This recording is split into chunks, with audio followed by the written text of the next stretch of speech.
On the week 14, final week of the class.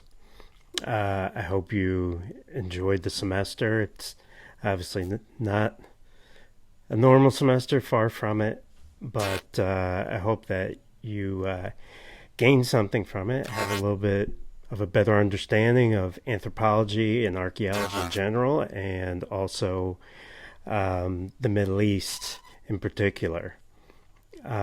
We're going to finish up talking about the Assyrian Empire today, and then talk briefly about the two later empires, right up until the conquest of Alexander the Great. And that's kind of the cutting off point for many people in terms of where to stop when you're talking about the ancient Near East. At that point, you really get into the Hellenistic periods, then the Roman Empire, and then the early Middle Ages, et cetera, et cetera. So a lot of people put the sort of cutoff point for the ancient Near East around the time of the conquest of Alexander the Great, of the largest of the Near Eastern empires, of the ancient Near Eastern empires, the Persian Empire, or the Achaemenid Empire. And we'll briefly talk about that today. But where we left off, we were looking at the Assyrian Empire. We saw how the Assyrian Empire followed in many ways in the footsteps of the Akkadian Empire, but extended and enlarged imperial power and imperial administration and management even further. We're going to look at one of the last great kings of the Assyrian Empire. In fact, under Ashurbanipal, the Assyrian Empire was at its greatest extent. It incorporated Mesopotamia, the Levant, parts of what's now modern Turkey or Anatolia, as well as Egypt. Now, Ashurbanipal is remembered in the history for being one of the last powerful kings of Assyria, but he's also remembered within the Assyrian history and also to archaeologists as a great collector of information and knowledge in the form of his library at the capital city at Nineveh, which was excavated partially by Layard and George Smith and other Assyriologists at the great city of Nineveh.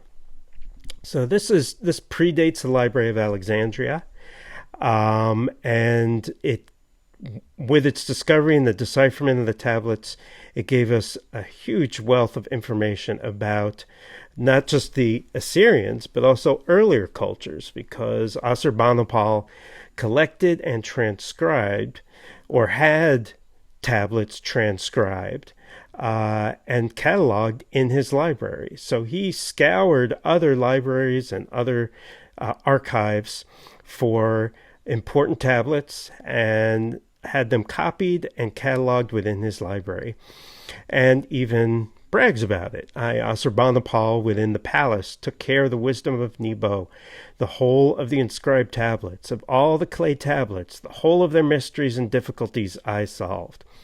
So he was one of the few kings who could read Akkadian and Sumerian.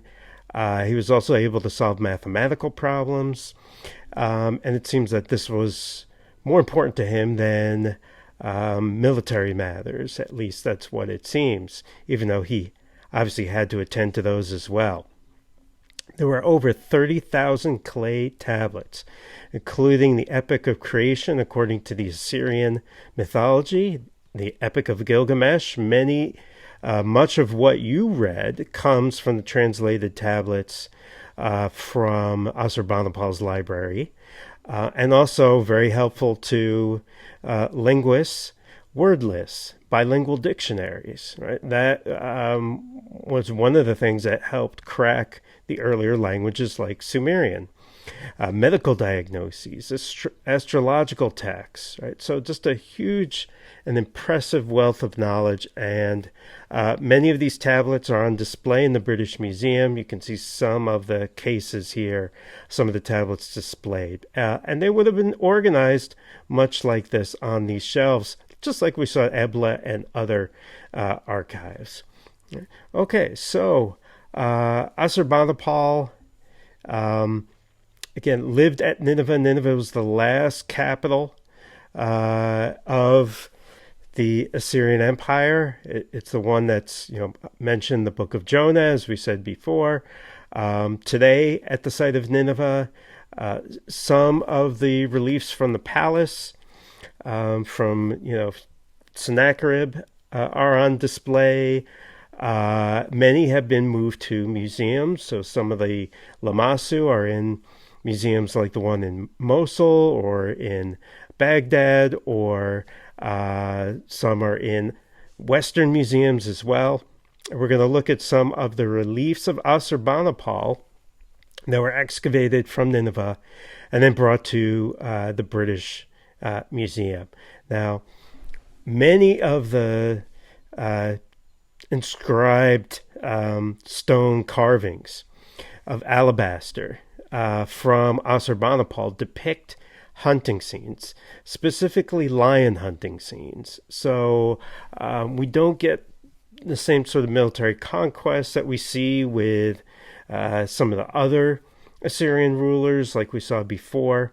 We really get these kind of kingly trials of strength in the form of hunting. And so here is Ashurbanipal after the hunt. You can see the servants behind him with their fly whisks, and there he is pouring a libation over the lions that he killed during this hunt. It seems that there would be kind of a penned-in area. Lions would be let out of their cages, and the Assyrian king could hunt these lions.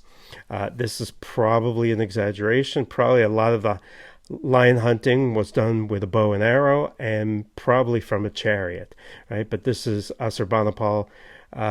You can see the arrow in the lion here, so dispatching the final blow to that lion.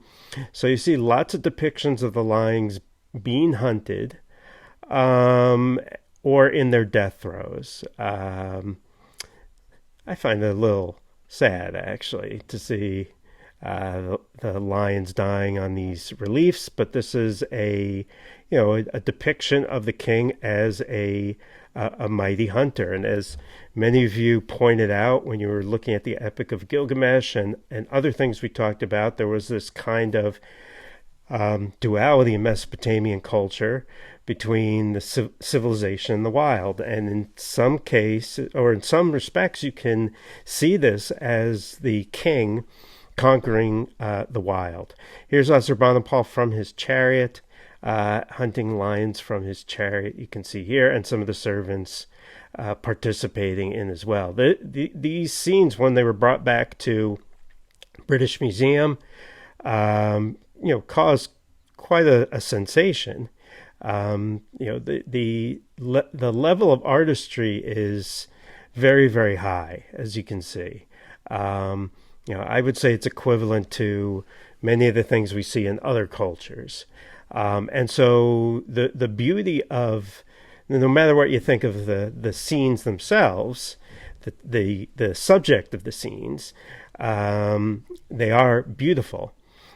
And inspired European artists. So here you can see British artist Frederick Arthur Bridgman kind of recreating the scene in the form of a European oil painting. And here's another artist's view of what it might have looked like.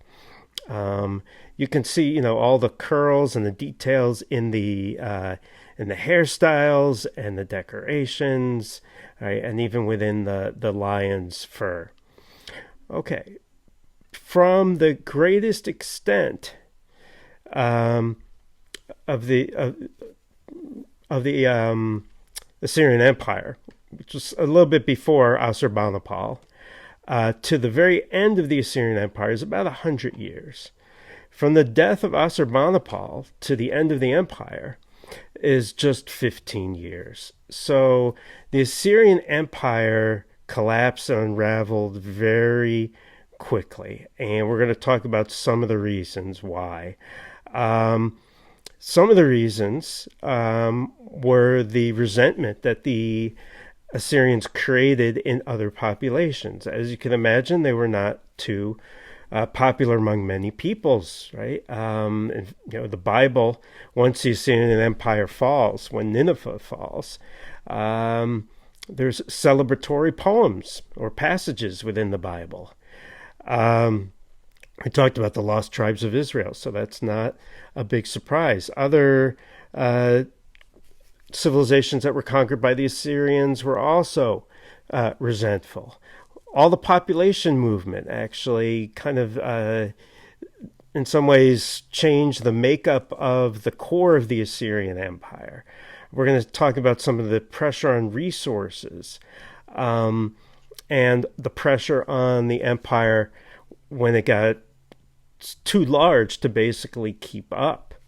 And so how did the end come? Well, the final end came with the conquest of territory, including the Assyrian, territory of Nineveh. And this was led mainly by the Chaldean Babylonians. So these are the Neo-Babylonians, as well as a group of people from what's now Persia or Iran called the Medes. And the major event that spelled the end of the Assyrian Empire, even though the Assyrian Empire in other areas continued for a little while after it, was the conquest of the capital, Nineveh. So in 612 BC, the Neo-Babylonians, to differentiate them from the Old Babylonians of Hammurabi, and their allies, the Medes, destroy Nineveh. Okay, so again, it reached a maximum size within 100 years. It collapsed. It started in the mid 10th century and lasted until the late 7th century. Right? So several hundred years of conquest and expansion. As we saw before, Syria did not have a lot of natural resources. So in order to get those resources, it had to do one of two things. Well, there are other options too, but the two options that the Assyrians chose were, in the old Assyrian Empire, mainly trade. We talked about trade with Anatolia. In the Neo-Assyrian Empire, conquest. Because they were in a rainfall agriculture area, there's a limit to how much food they could produce. So in order to get the wealth to support their expansion, they had to conquer other areas. Right? There was this urge to expand, which, as we saw, became part of the ideology. It was the duty of the king to expand the territory of Assur. And as it expanded, it had to maintain its new boundaries. And that was very expensive. And also it had to fund the military and fund lavish palaces. And that was very expensive as well. So that necessitated additional conquests just to pay for that. And at a point, they reached a point where the expansion could not cover all of the costs within the empire. The costs basically outstripped any acquired wealth. And so there was a weakness from within. So like many empires and like many collapses, there were multiple things going on. It wasn't just conquest by another army. Sometimes we, especially in like sort of simple social studies textbooks that you might read, might just say the Neo-Assyrian Empire ended when it was conquered by the Neo-Babylonians. right? But there was a period of weakness for a while that allowed them to be conquered by the Neo-Babylonians. Right? So there are multiple factors going on. Now, what can archaeology tell us about this time period? Again, I don't want to focus too much on just the history. This is an archaeology class, after all. Let's take a look at a site that was found in modern-day Turkey, southeast Turkey, not too far from where I worked. I visited the site several times. The modern name is Ziyaret Tepe, and the ancient name is Tushan. And we know the ancient name because it was mentioned in Assyrian archives in Assyria, right, as being located in this general area, which is why archaeologists start to look for it in this region in the first place. But also they found tablets in the site that also mention the name Tushan. Now, Tushan was a provincial capital. Once the Assyrians conquered this area, they set it up as a capital. They built a palace, a temple, large fortifications. And let's take a look at some of the things that archaeologists found. One thing they found was typical Neo-Assyrian pottery. You can see kind of how finely made this pottery is, looking at how thin the walls of the vessels are. Right? So here, during the height of the Assyrian Empire, Ziyaret Tepe or Tushan is right up here on the Tigris River. Here's the Assyrian heartland. Right? The source of the Tigris was a very symbolically important area. But this was also an area that had good agriculture, good grassland for raising horses, access to copper and other important resources. It was right on the Tigris River. This is what the site looks like today. You could kind of see the beginnings of the foothills here. Those foothills go further north, eventually become the Taurus Mountains. It's a very, very large site, as you can see. Okay. One of the policies that we read about in Assyria talk about Tushan. It says, "The king, my lord, knows that years ago I built a town on the king's fields. Under the aegis of the king, my lord, I have bought and added to it 400 hectares of field from the subjects of Ashipa. I have erected a fort there. The perimeter of the town is blank cubits. I have built a royal palace and drawn the king's likeness. I have placed 200 stone slabs there and settled the king's subjects there." And so an small archive of cuneiform tablets was found in Tushan that give us a little bit of an idea of the running of the Assyrian Empire. It shows, just like we talked about with the Akkadian Empire, and because we have actually many tablets this is different from the Akkadian Empire. In the Akkadian Empire, we didn't have the tablets from the capital cities. In the Neo-Assyrian Empire, we do. And so we actually do have a very good record of the management of the empire. There are letters to governors in different provinces. There are receipts. There are tablets talking about expenses. And we also have tablets in the provinces that talk about the sort of daily needs and the things that were important in this provincial town. So this Assyrian provincial capital was there even after the sack of Nineveh, until the very final collapse of the Assyrian Empire. After the fall of Nineveh, there were still holdout cities of Assyrians, and those were then conquered after Nineveh. Here you can see a pebbled, decorated pavement. They collected black or dark gray and white pebbles from probably the riverbank, and then used it to create a mosaic here on the floor of the temple. Very, very beautiful, and also requiring skill and requiring a good amount of labor. some of the archives talk about disbursements and collecting of grain. Right? So they are administering. This is not, again, a hands-off management. This is very much hands-on management. They are keeping records and keeping track of things.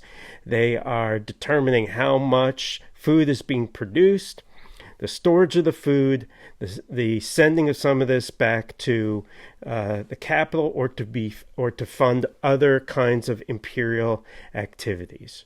Essentially, food is kind of like the tax base. In the Assyrian Empire, as in all the ancient Near Eastern empires. It's how you pay people. It's how you fund projects. So it looks like they were keeping very close track of the important things to run an empire.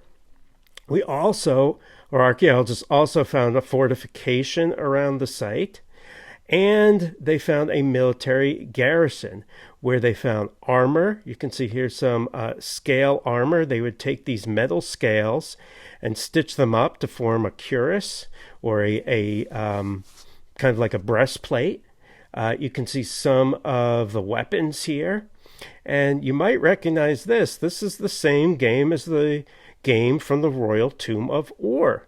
But this looks like a kind of improvised game board. Probably some of these soldiers carved, or some of the people in this place, because it was still a popular game, carved a gaming board in a stone and played right there. We also know a little bit about the military intelligence, right? So just like today, the ancient Assyrians had spies. They had a network of spies in different cities who would report back to governors and other intelligence officials, essentially, about movements of troops, the buildup of troops, keeping track of events, so that the Assyrians back home, who were running the empire, would know what was going on. They wouldn't be surprised, let's say, by an attack that they were unprepared for. Their spies would let them know, okay, King so-and-so has built up an army and is sending that army eastwards towards the core of the Assyrian Empire, right? And those letters would be sent back, and the Assyrians could respond in kind. So, very sophisticated. We wouldn't necessarily, at least I know some people would not expect an ancient civilization like this to have, predating the Romans, to have this kind of sophistication. But a lot of the things that we see in the Roman army later, a lot of those things we find in the Assyrian Empire earlier. Okay, we talked about deportees, and we said some of the archaeological evidence for these deportees. Well, there's official royal records that talk about people being moved. For example, Sennacherib talks about some of the people from Samaria, the quote-unquote lost tribes of Israel, being moved, and Aramean or Semitic speakers being moved into Samaria or northern Israel. So we have the record from the Assyrian documents, but we also have the sites, as we said, the infilling of the land, and the spreading out of people in agricultural areas to farm the land. And we also have some of these tablets from provincial capitals that mention the names of people. They tell of large populations of deportees being moved into this region to serve as laborers. And one of the names on here is a name of a woman in a language that scholars of ancient languages have not been able to identify yet. So when it was reported in the newspaper, I think it was reported as archaeologists discover a new language, or a language that they had not even known of before. So it does not fit into the languages, ancient languages that have been deciphered from this area. So kind of an interesting side note to this tablet. But it talks about, from a local level, of people being moved in to work. Okay. As the Assyrian Empire was beginning to collapse, and this again tells us that the end was not just as a result of conquest, but things were beginning to deteriorate before. They found a tablet written by an Assyrian army commander about invading Babylonian forces, and this was a letter to be sent to the capital, and it's basically a plea for help. It never made it there. The city fell, but the commander is writing, "Death will come out of it. No one will escape. I am done." Right? So really kind of a last-ditch plea for help. The more complete text talks about how things are just not going well in Tushan before it is conquered. Right? Concerning the horses, Assyrian and Aramean scribes, cohort commanders, officials, coppersmiths, blacksmiths, those who clean the tools and equipment, carpenters, bowmakers, arrow makers, weavers, tailors, and repairers. To whom should I turn? Not one of them is there. How can I command? The lists are not at my disposal. According to what can they collect them? Death will come out of it. No one will escape. I am done. Right? And that was the end of Tushan.